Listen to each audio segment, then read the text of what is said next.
Hello dear students, DOE practice paper का बेटा आज हम सेक्शन डी कंप्लीट करेंगे, जिसमें हमारे पास 3 क्वेश्चंस हैं और 5 नंबर का एक क्वेश्चन है। इंटरनल चॉइस भी आपको दी गई होती है, जहां 2 में से एक करना होता है ना। तो 11th क्वेश्चन देखते हैं। एक वर्ग के सभी गुण लिखिए, प्रॉपर्टीज़ ऑफ अ स्क्वायर। तो आपको पता ही है, ये तो आप बड़े इजीली लिख सकते हैं। All sides equal, all right angles, है ना, डायगोनल्स इक्वल होते हैं, आमने सामने की भुजाएं समांतर होती हैं यानी कि पैरेलल होती हैं। ये सारी बातें आप बहुत छोटी क्लासेस से पढ़ते हैं ना। सो चॉइस में इसके साथ क्वेश्चन है, पी क्यू आर एस एक सम चतुर्भुज है, रोम्बस है यानी कि ऑल साइड्स इक्वल होती हैं रोम्बस की। इसके कोई 3 गुण लिखिए, कोई भी 3 प्रॉपर्टीज़ इसके हमें बतानी है। तो एक तो यही हो गई बेटा कि इसके ऑल साइड्स इक्वल होते हैं, इसके डायगोनल्स जो होते हैं, विकर्ण जो होते हैं 90 डिग्री पर बाइसेक्ट करते हैं। तो यही आपको लिख देना है, एक दूसरे को 90 डिग्री पर काटते हैं और समद्विभाजित भी करते हैं, बाइसेक्ट भी करते हैं आधा आधा। यानी कि अगर ये 4 है तो ये हिस्सा भी 4 होगा, ये 3 है तो ये भी 3।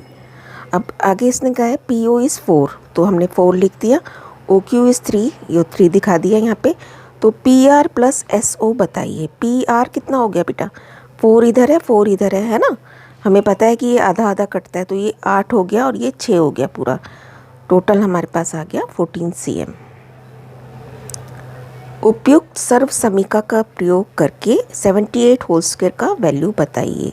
आपको आइडेंटिटी यूज़ करनी है, 78 को 78 से मल्टीप्लाई नहीं करना है। तो हम कौन सा फॉर्मूला लगाएंगे यहाँ पे, इसको पहले हम इस तरीके से लिखेंगे कि हम कोई आइडेंटिटी यूज़ कर सकें। So we can write 80 - 2। 78 को हम कैसे लिख सकते हैं, 80 - 2 और इसका स्क्वायर।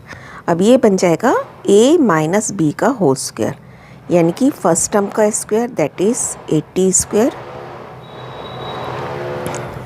फॉर्मूला आप साइड में लिख लेंगे, उसके अकॉर्डिंगली अपना काम करते रहेंगे। फर्स्ट टर्म का स्क्वायर प्लस सेकेंड टर्म का square -2 into first term into second term. तो -2 लिख दिया, गुणा करा आपने 80 के साथ और फिर गुणा दूसरी टर्म 2 है। अब इसे सॉल्व कर लेंगे, 80 इंटू 80 है ना। अब हम आराम से मल्टीप्लाई कर सकते हैं। यहाँ करते तो हमें बहुत कन्फ्यूज़न वाली फिगर्स मिलती है ना। जीरो के साथ गुणा करना आसान रहता है, तो एक जीरो की 2 जीरो आ जाएंगी और 8 इंटू 8 64। तो ये बन गया 6400। 2 स्क्वायर इज़ 4 और ये बन गया 2 इंटू 2 4। 4 को आप 80 से मल्टीप्लाई करेंगे, सो इट इज़ 320।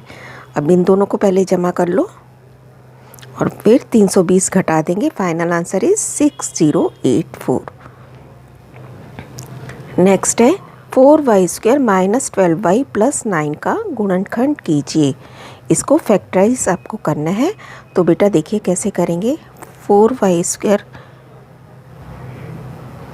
a आपने लिख लिया 4, b आपका -12 और c हो गया 9। AC आप निकालना है, मैं मिड टर्म आपको स्प्लिट करके बता रही हूँ।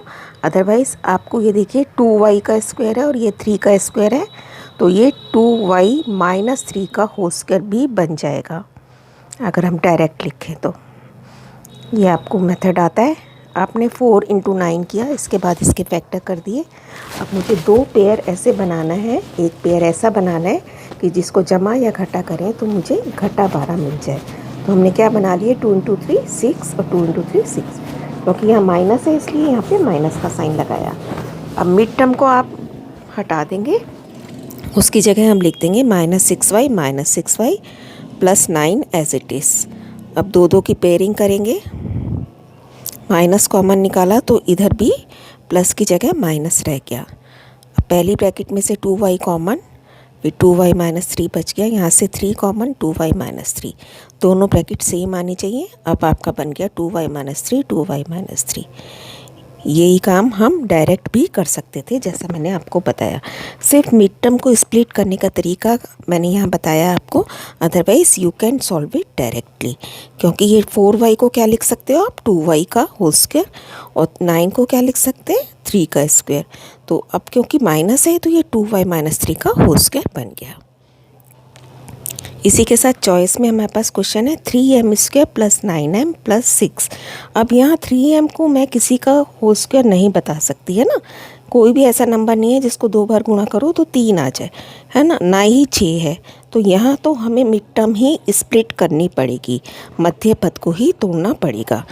तो एक बार 3 कॉमन निकाल दिया पहले आपने, फिर आपके पास बच गया m square plus 3m plus 2। अब इस 3 को अलग रहने देंगे। a क्या है, जो इसके साथ लिखा हुआ है कोफिशिएंट 1, b आपका हो गया 3 और c हो गया 2। अब a और c को मल्टीप्लाई करोगे यानी कि 2 के क्या फैक्टर हो सकते हैं, या तो 1 और 2 ही खाली। अब 1 और 2 को जब मैं प्लस कर लूँगी तो मुझे 3 मिल जाएगा, b मिलना चाहिए ना आपको। तो हम क्या करेंगे, 3 बार m स्क्वायर, ये 3 बाहर चलता रहेगा, सारा काम अब हमें यहाँ करना है। m स्क्वायर, इस 3m मध्य पद को हम यहाँ नहीं लिखेंगे, इसकी जगह हम लिखेंगे 1m प्लस 2m। जो आपने यहाँ फैक्टर्स किए हैं उसके साथ आप यहाँ वेरिएबल लगाएंगे। x है तो x लगाएंगे, यहाँ पे m है तो हमने m लगाया। अब ये 3 बाहर, इन दोनों को 2-2 को ग्रुप बना लेंगे जैसे पहले क्वेश्चन में किया था। अब पहले ब्रैकेट में से m बाहर आ गया, दूसरी में से 2 बाहर आ गया। ये देखो m+1 सेम ब्रैकेट आ रही है ना। तो हमारा फाइनल आंसर हो गया 3 इंटू m+1 इंटू m+2। एक m यहाँ से और +2 यहाँ से, उसको भी ब्रैकेट में डाल देते हैं। तो ये इसके फाइनल फैक्टर हो गए बेटा। चॉइस में इसके साथ क्वेश्चन है व्यंजक 39y³ into this divided by this के गुणनखंड कीजिए और भाग दीजिए। इसके फैक्टर करने हैं और फिर डिवाइड करना है। पहले लिख लेते हैं इसको केयरफुली। डिवाइड है तो इसका मतलब ये बटे में जाएगा, है ना। अब देखो आप क्या करोगे, इसको 26 और 39 दोनों 13 की टेबल से कट जाएंगे। ये 2 पे कटा, ये 3 पे कटा। y² और y³ कट जाएगा तो खाली y रह गया हमारे पास। इसमें से क्या कॉमन निकाल सकते हैं, 50y² माइनस 98 में से हम निकाल सकते हैं 2 कॉमन। यहाँ पे बच गया 25y² और यहाँ बच गया 49। नीचे 5y प्लस 7 ऐसा का ऐसी, इसमें कुछ भी कॉमन हम नहीं निकाल सकते और इसको हम काट चुके हैं ऑलरेडी, है ना बेटा। अब देखो ऊपर क्या बना, 2 से 2 कट गया, 3y बच गया इधर। अब ये 25y² किसका होल स्क्वायर है, इसको मैं लिख सकती हूँ 5y का होल स्क्वायर, और 49 को लिख सकते हैं हम 7 का स्क्वायर। 5y का होल स्क्वायर और 7 का होल स्क्वायर, यानी कि हम फॉर्मूला लगा देंगे a minus b a plus b का। और नीचे ऐसे as it is 5y plus 7, ये कट गया पूरा। तो फाइनल आंसर मेरे को मिल गया 3y इंटू 5y माइनस 7। क्योंकि यहाँ पे देखिए हमने क्या किया है, 3y तो ऐसा का ऐसे ही था और हमने साथ में लिख दिया 5y का स्क्वायर माइनस 7 का स्क्वायर, और नीचे हमारे पास क्या है 5y प्लस 7, है ना। तो ऐसा करने से क्या हुआ बेटा कि ये मेरा a बन गया, ये b बन गया। a² माइनस b² का जो आपकी थर्ड आइडेंटिटी है वो हमने यहाँ यूज़ कर ली। वह क्या होती है, a minus b into a plus b. तो a मेरा 5y है और b मेरा 7 है। बहुत ध्यान से आपने आइडेंटिटी यूज़ करनी है जो कि हमारे हमेशा काम आती हैं। 13 क्वेश्चन है 3l इंटू दिस ब्रैकेट को इसमें से घटाइए, इसमें से सब्ट्रैक्ट दिस फ्रॉम दिस। तो जिस में से लिखा है उसे हम पहले लिखेंगे। 4l 10n minus 3m plus 2l, बीच में अब माइनस का साइन डालेंगे। इसमें से मुझे ये टर्म घटानी है, तो पहले हमने ऐसे ब्रैकेट में डाल दिया। अब ब्रैकेट ओपन करेंगे, 4 इंटू 10 40 ln 4 इंटू 3 -3 12 LM, फिर 4 इंटू 2 8 L स्क्वायर, है ना। अब यहाँ देखो -3 L square,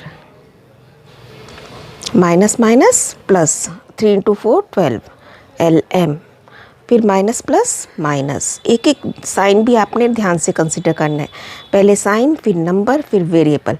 -3 plus minus plus minus, 3 into 5 15 और LN। अब हम लाइक टर्म्स कलेक्ट करेंगे। पहले चलो ये देख लेते हैं, 8 L square minus 3 L square, दोनों L स्क्वायर हैं तो सॉल्व हो जाएंगे। 8 माइनस 3 5 L स्क्वायर।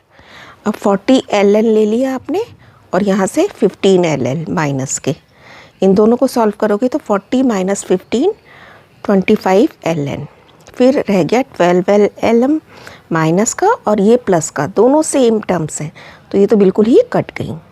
ये आंसर हमारा फाइनल हो गया बेटा। इसके साथ चॉइस में हमारे पास क्वेश्चन है, नहीं बी पार्ट है इसी का, solve this a plus B into this minus 2a minus 3b into C. तो पहले हम इसको लिख लेते हैं, इसको हमने 2a को c से मल्टीप्लाई करना है और 3b को b। अब देखो पहले a से इस पूरी ब्रैकेट को करना है, फिर b से इस पूरी ब्रैकेट को, है ना।